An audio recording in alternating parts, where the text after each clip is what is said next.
Shalom, saudara-saudari yang dikasihi Kristus. Jumpa kita dalam kesempatan Renungan Harian GKI Kuitang.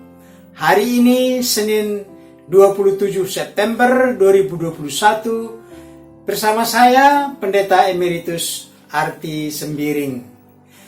Dasar firman Tuhan kita renungkan pada kesempatan ini terambil dari Matius pasal 6 ayat 13a. Matius 6 ayat 13a berbunyi demikian.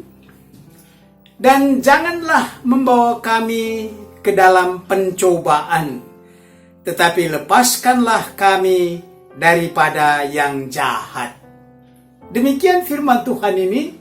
Berbahagialah setiap orang yang mendengarkan firman Tuhan dan yang tekun melaksanakannya dalam hidup sehari-hari. Amin. Saudara-saudara, tema kita dari Matius 6 ayat 13 ini berbunyi lulus ujian. Lulus ujian. Tema ini dalam kaitan rencana program GKI Kuitang masih dalam bulan Bina Iman. Karena itu kita akan mencoba menyarikan pembinaan iman yang bagaimana yang bisa kita cerna dari ayat ini. Dan janganlah membawa kami ke dalam pencobaan, tetapi lepaskanlah kami daripada yang jahat. Saudara-saudara, dalam dunia pada umumnya, dunia dengan bangsa-bangsa lain, karena pandemi COVID-19, serasa runtuh model kehidupan karena harus menerapkan model yang di bawah kekuasaan yang menakutkan bagi kita, bagi bangsa-bangsa, yaitu ancaman virus corona. Banyak masalah menyangkut urusan COVID-19. Harus menjalankan protokol kesehatan dengan 5M.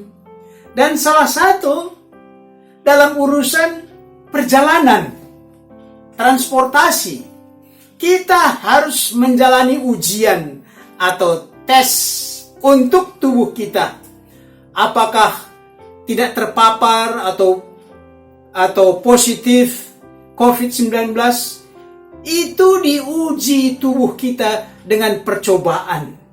Seperti swab antigen atau swab PCR. Di sini kita ketemu dengan kata diuji, dites. Apakah tubuh kita lulus untuk satu perjalanan itu?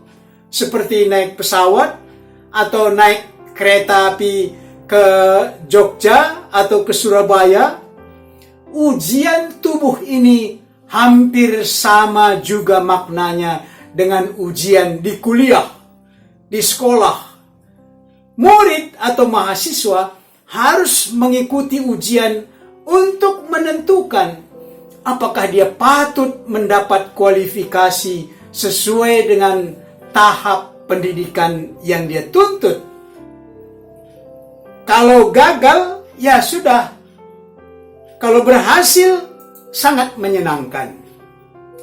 Dengan kata ujian, ada saatnya kita berkata dalam pengalaman kehidupan kita dengan ujian ini. Ada orang berkata, tahun kemarin atau bulan-bulan yang lalu, saya sungguh mengalami ujian dari Tuhan. Ucapan ini hendak mengatakan, pada tahun atau bulan lalu, dia mengalami kesukaran, penderitaan, mungkin penyakit berat, atau kesulitan keuangan, atau masalah pekerjaan. Tetapi persoalan atau kesukaran itu telah berangsur-angsur hilang. Pikiran makin tenang, rencana atau kesehatannya sudah normal berjalan. Keadaan ini akhirnya kita sebutkan ini ujian iman dari Tuhan. Firman Tuhan dari 1 Petrus 4 ayat 12 mengatakan, ujian itu memang bagaikan api. Kalau api bisa dikuasai, maka bekas-bekas api itu kita melihat sebagai tanda mendorong kita untuk mengucap syukur sudah terhindar dari kebinasaan, dari kerugian besar. Kalau kita lulus atau menang dari ujian itu, maka yang dihasilkannya ialah ketekunan. Tekun ikut Tuhan, tekun dalam iman, walau dalam kekurangan, dalam masalah hidup sehari-hari, tapi kita kalau lolos dari ujian itu, ada ketekunan yang makin kokoh dalam hati kita. Bahwa ujian terhadap iman itu menghasilkan ketekunan. Itu dikatakan dalam Yakobus 1 ayat 3. Ketekunan yang dimaksud itu yang tidak ditemukan dalam kehidupan umat Israel dalam perjalanan mereka di padang gurun. Tidak sama sekali tidak diketemukan ketekunan dalam hidup mereka. Perjalanan di padang gurun menuju ke tanah perjanjian. Kita bisa bercermin dari perjalanan umat Israel di padang gurun ini. Banyak sekali ujian-ujian iman yang menguji ketaatan, menguji kesabaran, menguji kepasrahan dalam Tuhan, dan ternyata banyak sekali mereka gagal menjadi umat Tuhan. Banyak mereka yang tidak layak ikut dalam barisan itu, sehingga mereka binasa di dalam perjalanan. Sebaliknya, ada yang berhasil. Yosua, Kaleb mendapat pujian dari Allah yang teguh, setia dalam iman kepada Allah. Saudara-saudari, bahan renungan kita didasarkan dari bagian doa Bapa kami yang diajarkan oleh Tuhan Yesus.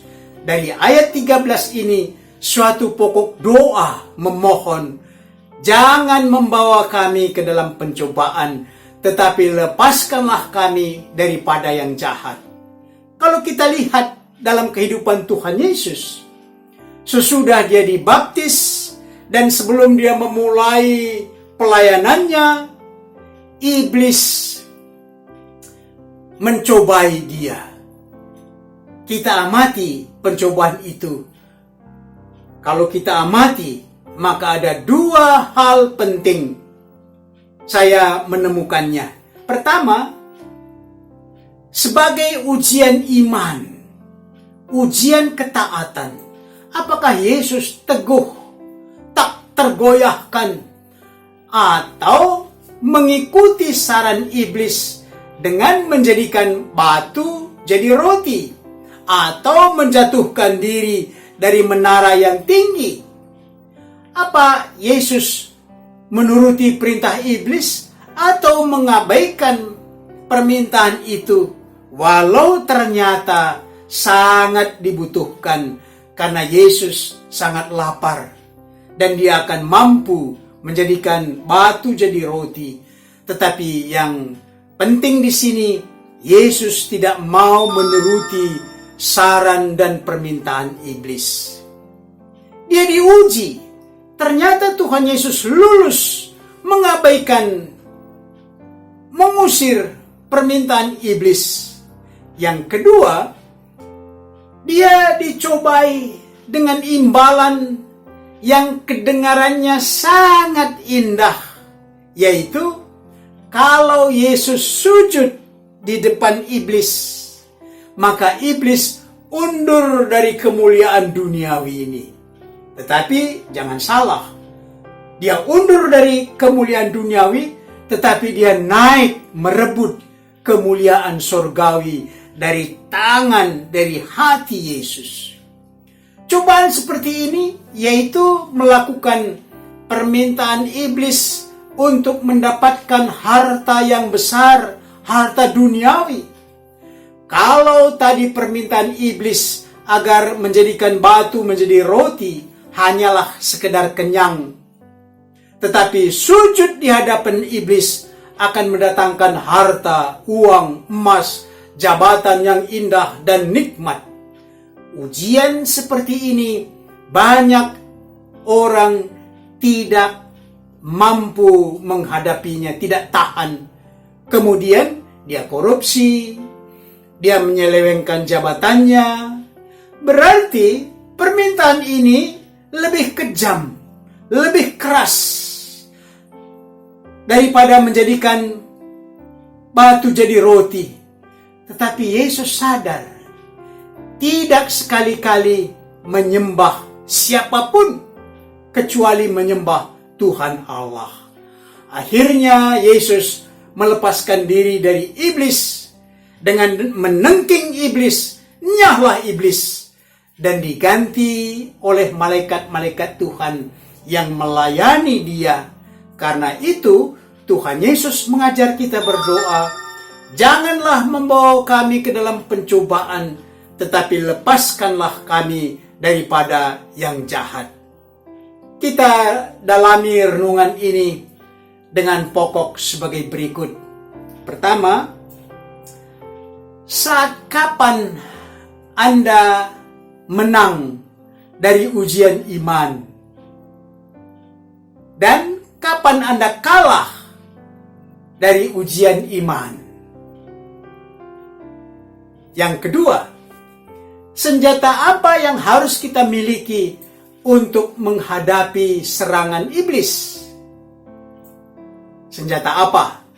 Yang ketiga, apa yang Anda peroleh saat menang menghadapi ujian dan serangan iblis? Apa yang Anda peroleh? Mari berdoa. Bapa kami yang di sorga, firman Tuhan mengingatkan kami yang selalu menghadapi ujian dan serangan iblis, tetapi kami harus menang. Roh Kudus menolong sehingga ujian kami yang kami hadapi, satu ujian demi ujian yang berikutnya, serangan iblis yang satu ke serangan yang lain, membawa kesukaran, bahkan penderitaan, membuat iman kami justru mengalami kemajuan. Bukan runtuh, tapi mengalami perbaikan iman. Kenikmatan dunia menjadi senjata iblis, menggoda kami, tetapi firman Tuhan menjadi harapan kami, yaitu memperoleh kenikmatan surgawi yang jauh lebih indah dari kemuliaan dunia di sini. Ajar kami untuk memperlengkapi diri dengan senjata rohani, yaitu firman Tuhan, agar kami mampu memadamkan api si jahat yang menggoda dan menyerang kami. Inilah doa kami dalam Kristus Tuhan. Amin.